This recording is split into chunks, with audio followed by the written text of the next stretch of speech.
तो आज का जो मेरा विषय है वो है वचन। और वचन क्या है हम सब जानते हैं। क्या है वचन? मैं आप लोगों से पूछना चाहूंगा, वचन हम किस चीज को बोलते हैं? ऐसी क्या चीज है जो जिसको हम वचन बोलते हैं?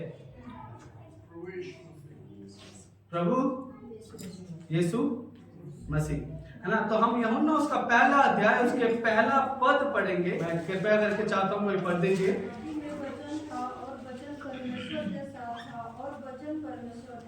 आदि में वचन था और वचन परमेश्वर के साथ था और वचन परमेश्वर था। आदि में क्या था? आदि का क्या मतलब होता है? शुरुआत। मतलब कितनी शुरुआत? बिल्कुल शुरुआत या आदि शुरुआत? मतलब कौन सी वाली शुरुआत? जब कुछ नहीं था तब क्या था? आदि में वचन था और वो परमेश्वर के साथ था और परमेश्वर ही वचन था। आज हम सब अपने आप को मसीही बोलते हैं, हम सब अपने आप को बिलीवर बोलते हैं, हम सब चर्च जाने वाले व्यक्ति है। तो एक मसीही के जीवन में वचन कैसे काम करता है? क्या उसको पता है कि जब उसके जीवन में मसीह आ गया, जब उसके जीवन में वचन आ गया, तो उसको अपना जीवन कैसे जीना है? तो मैं आपसे पूछना चाहता हूं, पहली बात, क्या हम मसीही है? क्या हम मसीही है? और मसीही है तो एक सामने वाले को कैसे पता चलेगा जब तक हम नहीं बताएंगे? और हमने किसी को नहीं बताया बट हमें उसे बताना है, तो कैसे पता चलेगा? कैसे? मसीही व्यवहार से। व्यवहार कैसा होना चाहिए हमारा? अरे वाह, बोल तो सारे रे। क्यों वचन अनुसार होना चाहिए, मसीह जैसा होना चाहिए। क्या हम मसीही है? पहले ये जानने की जरूरत। और जब हम कह रहे हैं कि हम मसीही जैसा व्यवहार होना चाहिए, तो ये मुझे नहीं पता, ये आपको नहीं पता मेरे बारे में, पर हम सबको अपने बारे में पता है। क्या हम मसीही है या नहीं है? क्या हमारी सही गवाही है या नहीं है? कोई इसी का पहले का चौथा पढ़ दीजिए। उसमें जीवन था और वह जीवन मनुष्यों की ज्योति था। ज्योति अंधकार में चमकती है और अंधकार ने उसे ग्रहण न किया। उसमें किसकी बात हो रही है? ये किसकी बात हो रही है? मुझे लगा बहुत नींद आ रही है सबको। तेज बोलो, मुझे आवाज नहीं आ रही। किसकी बात हो रही है? यीशु मसीह के अंदर क्या थी? ज्योति थी। और हमारे अंदर क्या होनी चाहिए? क्या हमारे अंदर ज्योति है? क्या हम परमेश्वर के वचन को जानते हैं? क्या हम जब परमेश्वर के वचन को जानते हैं, क्या वो हमारे जीवन से दिख रहा है या नहीं दिख रहा? पहला सवाल, क्या हम मसीही है या नहीं है? और जब हम मसीही है और हमारे जीवन से दिख रहा है, तो पहला बात क्या होनी चाहिए? एक मसीही के जीवन में वो वचन को कैसे पढ़ेगा?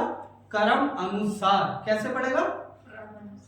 कर्म अनुसार। कर्म अनुसार कैसे होता है? पास्टर जी ने बहुत बार बता दिया, बताते बताते उनके बहुत बार पसीने भी आ गए, पर हमें समझ नहीं आया कैसे, मतलब कैसे कर्म अनुसार हम बाइबल को पढ़ सकते हैं। हाँ, आपने तो इंग्लिश में बोल दिया। कैसे मतलब पढ़ कैसे सकते हैं?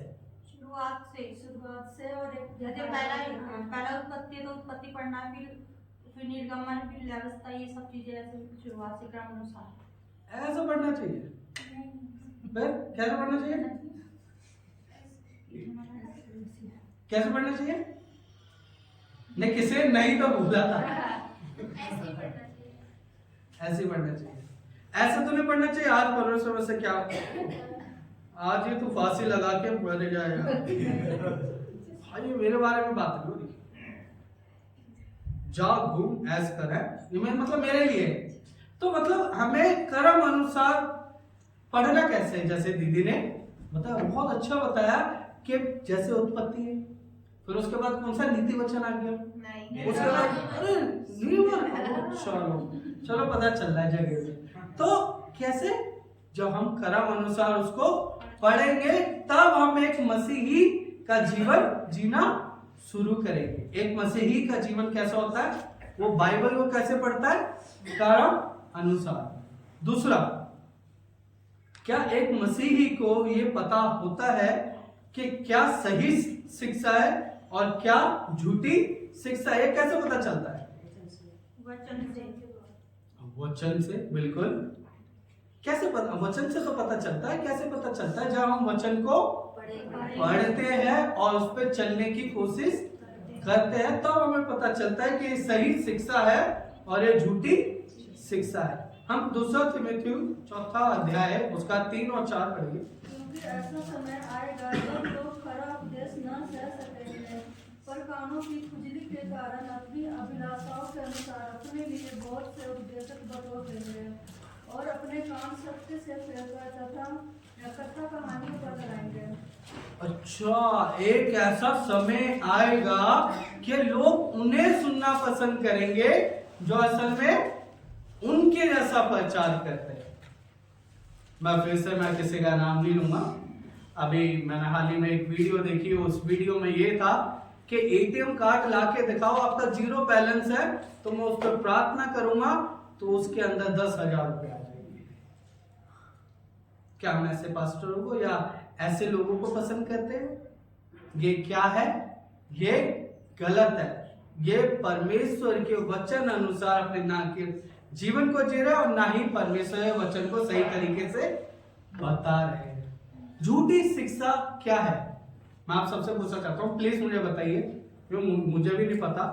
मैं चाहता हूँ आप लोग थोड़ा बताएंगे तो वो क्लियर होगा। क्या है झूठी शिक्षा? जो बाइबल से अलग है, मतलब beyond the Bible. Beyond the Bible के बिल्कुल बाइबल के और बाइबल को पढ़ते हुए फिर भी झूठ और बुराई पे ज्यादा ध्यान देते हैं।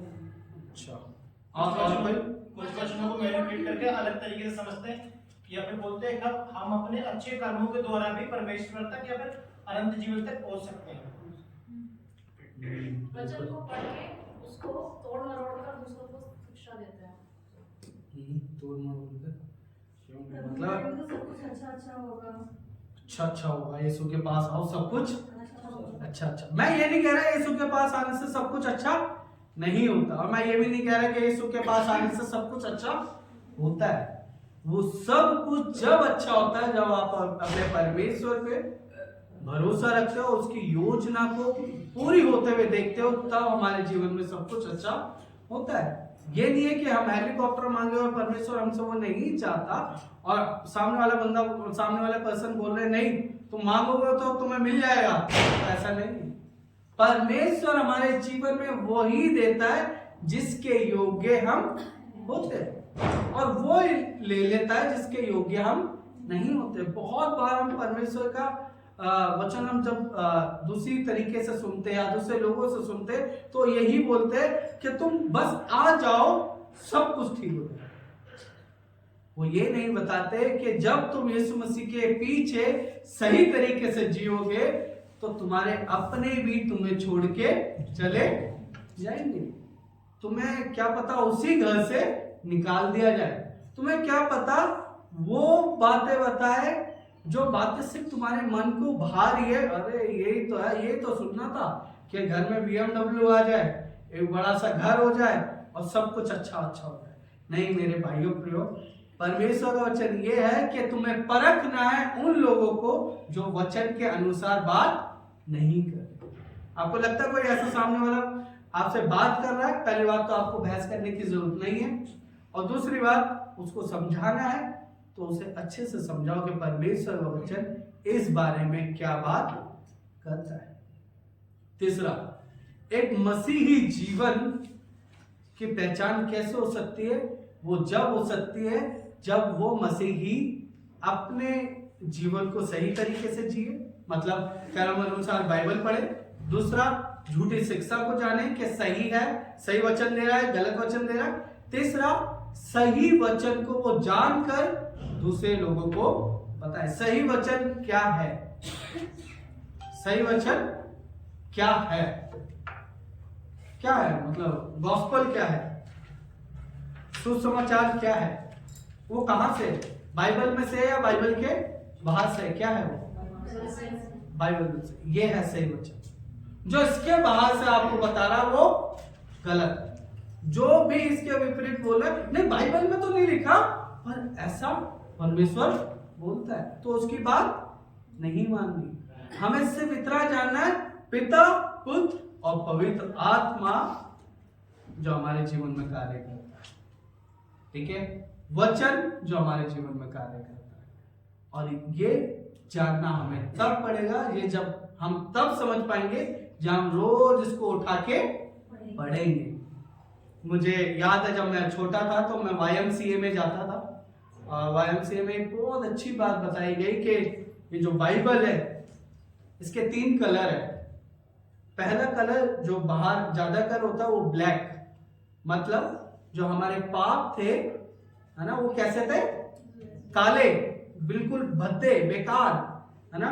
पर यीशु मसीह आए तो उसने अपना लहू बहाया, लाल, और जब उसने लहू बहा दिया तो हमें पवित्र कर दिया। मतलब ये चीज जानकर हम ये सीख सकते हैं कि हाँ, केवल एकमात्र वही परमेश्वर है जिसने हमारे लिए अपने आप को इस दुनिया में साबित करके दिखाया कि मैं तुमसे प्रेम करता हूं। हम जब सेब लेने जाते हैं, अमरूद लेने जाते हैं, तो क्या करता हूं, थोड़ा सा काट के दिखाता है, देखो मीठा है या नहीं है। वैसे परमेश्वर है, वैसे परमेश्वर कहता है तू मुझे परख के देख, यहोवा कितना भला है। ये नहीं कि अपने, मैं जैसे छोटा था तो अपने जूतों के फीते खोल देता था और बोलता है प्रभु आज मैं तुम्हें परखूंगा, मैं गिरा नहीं तो तुम हो, और मैं गिर गया तो तुम नहीं हो। वो परखना नहीं, वो परखना कि वो फेथफुल, वो विश्वास योग्य परमेश्वर है या नहीं है, वो हमारे जीवन से पता चलेगा।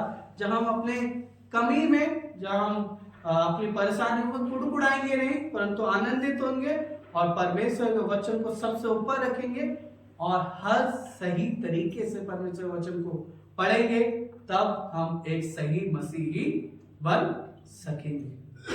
तो फिर से मैं पूछता हूं, क्या हम मसीही हैं? और ये सारी चीजें हमारे अंदर है, हम कर्म अनुसार बाइबल पढ़ रहे हैं तो प्रभु का धन्यवाद हो, और नहीं पढ़ रहे तो इतनी बड़ी वादियों में आ रखे। आज से इसी वक्त आप लोगों को अपने जो नहीं पढ़ रहे उनको प्रार्थना करने की जरूरत है, परमेश्वर धन्यवाद देने की जरूरत है, और परमेश्वर बोलने की जरूरत है। परमेश्वर मैं आज से वायदा करता हूं कि आज से जब तक मैं नहीं मरता, जब तक आपके साथ ये वादा करता हूं कि मैं रोज आपसे बात करूंगा।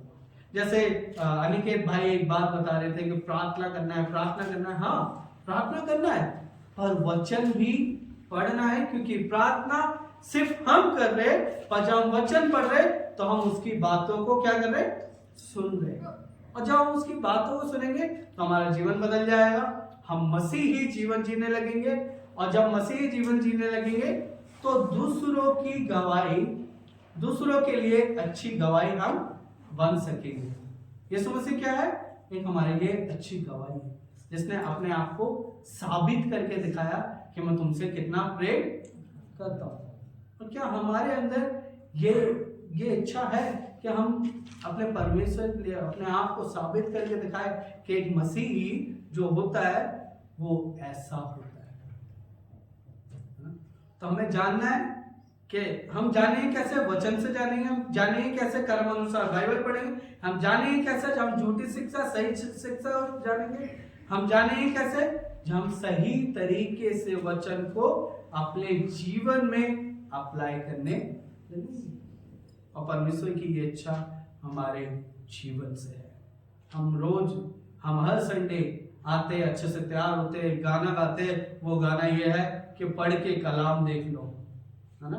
दूसरा गाना गाते कि यीशु मेरे अंदर है, यीशु को मैं पहने हूं, मुझ में वो जिंदा है। सच में जिंदा है भी नहीं है, उसको पहना है भी नहीं है, नहीं पहना तो ये समय है उसको अपने अंदर लाने का।